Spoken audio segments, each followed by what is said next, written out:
नमस्कार मित्रांनो, लई आवडतीस तुम्हाला या मालिकेच्या आजच्या भागात आपण बघणार आहोत. सानिका विभाला फोन करून विचारत असते, ऐक ना, तुझा जर मूड खराब असला तर तू काय करतेस? त्यावर विभा विचारते, का गं, तुझा का मूड खराब आहे? त्यावर सानिका म्हणते, माझं नाही गं, राजाचा. त्यावर विभा म्हणते, त्याचं तुला काय करायचंय? त्यावर सानिका म्हणू लागते, तुला काय करायचं म्हणजे? आपल्या जवळच्या माणसाचा मूड खराब असेल तर तो नीट करायला नको का? त्यावर विभा सानिकाला चिडवू लागते, जवळचा माणूस काय? त्यावर सानिका म्हणते, चुप बस जरा, असं काही नाहीये, मी फोन ठेवते. त्यावर विभा म्हणते, अगं नको ठेवूस, एक काम कर, तू त्याला कॉपीला घेऊन जा. त्यावर सानिका म्हणते, तो येईल का माझ्याबरोबर आणि त्याच्याने त्याचा मूड ठीक होईल का? त्यावर विभा म्हणते, अगं नेत्रा तिच्या बॉयफ्रेंडचा मूड ठीक करायला असंच करते. त्यावर सानिका म्हणते, ठीक आहे. पुढे सानिका म्हणते, तुला म्हणायचं काय? त्यावर विभा म्हणू लागते, अगं नेत्रा तिच्या बॉयफ्रेंडला नेते ना, तर तू तुझ्या बॉडीगार्डला ने, असं म्हणायचं होतं मला. त्यावर सानिका म्हणते, ठीक आहे. सानिका बाहेर जाण्यासाठी तयार होते आणि कपाटातनं पैसे काढते. सानिकाला सरकारची परीक्षा घ्यायची असते, त्यामुळे ती बॅगजवळच पैसे ठेवून बाहेर जाते. सरकार बाहेर बसलेला असतो आणि विचार करत असतो, आप्पांना मदत करण्यासाठी पैशाची गरज आहे, पण ते कुठून आणायचे? तेवढ्यात सानिका त्याला येऊन विचारते, अरे तू इथं बसलायस का? मी तुला सगळीकडे हुडकत होते. सगळं ठीक आहे ना? त्यावर सरकार ठीक आहे म्हणतो आणि तेवढ्यात त्याला सईचा फोन येतो. सरकार बघतो आणि तो फोन कट करतो.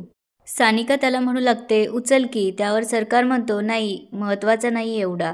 सई पुन्हा फोन लावते. त्यावेळेस सरकार फोन स्विच ऑफ करतो. त्यावर सई विचार करते, असं कुठलं काम करतोय? त्याला माझ्याशी बोलायला पण वेळ नाहीये. सई पुडीतनं अंगारा काढून सगळ्या घरात फुंकते आणि विचार करू लागते, बाबा म्हणले होते सरकार 3 दिवसात घरी येईल, आता उद्यापर्यंत वाट बघते.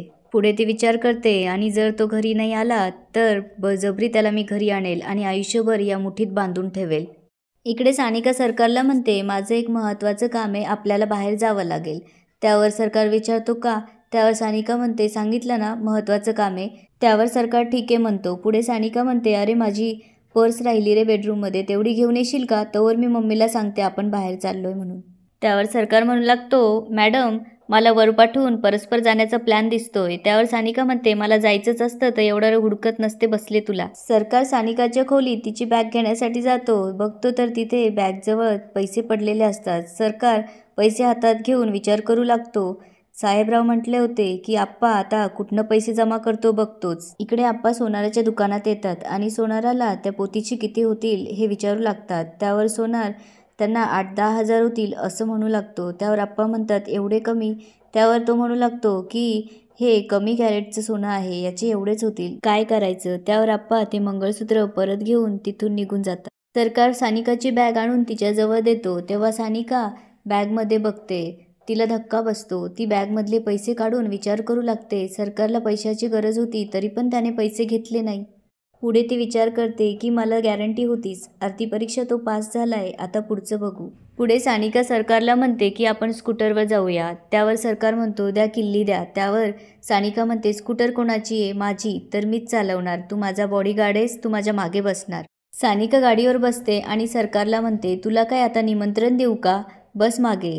सरकार येऊन गाडीवर बसतो. त्यावेळेस सानिका आणि सरकार एकमेकांना आरशातून बघतात. सानिका सरकारला घेऊन येते आणि चल कॉफी घेऊया विचारते. त्यावर सरकार म्हणतो, मॅडम तुमचं काय काम असेल ते करून आपण जाऊया. पुढे तो म्हणू लागतो, तुमच्यावर हल्ला झाल्यामुळे मला तुमचा बॉडीगार्ड म्हणून ठेवलंय, असं बाहेर फिरून रिस्क कशाला वाढवताय? त्यावर सानिका म्हणते, त्यात कसली आली रिस्क, आणि तू आहेच ना, चल आपण कॉफी घेऊया. त्यावर सरकार म्हणतो, मला ना टपरीवरचा चहा आणि खारी खूप आवडतो.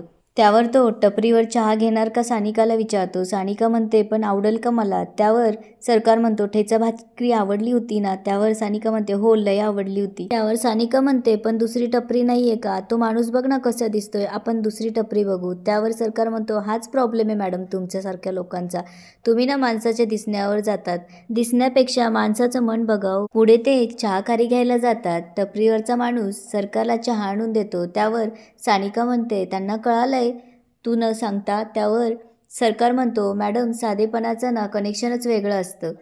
सरकार चहात खारी बुडवून चमच्याने खाऊ लागतो. सानिका त्याच्याकडे बघत असते. सरकार सानिकाला म्हणतो, अहो मॅडम ट्राय तर करून बघा. त्यावर सानिका चहात खारी बुडवून खाते आणि म्हणते, कसलं भारी लागतंय. तेवढ्यात सानिका पैसे काढून देते आणि सरकार पैसे द्यायला जातो.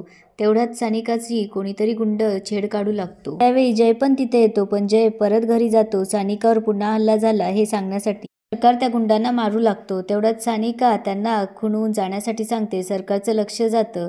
त्यावर सरकार म्हणतो, चला आता मॅडम घरी. सानिका म्हणते, ह्या गुंडांचं काय करायचं? त्यावर सरकार म्हणतो, हे तुमचेच माणसं आहे ना, काय रे किती पैसे दिले याच्यासाठी? आणि पुढे तो सानिकाला म्हणतो, मॅडम पुन्हा असं फालतू प्रयोग माझ्याबरोबर करू नका. माझं सगळीकडे लक्ष असतं. तुम्हाला काय मी कच्चं गडी वाटलो काय? आणि याच ठिकाणी आजचा एपिसोड संपतो. धन्यवाद.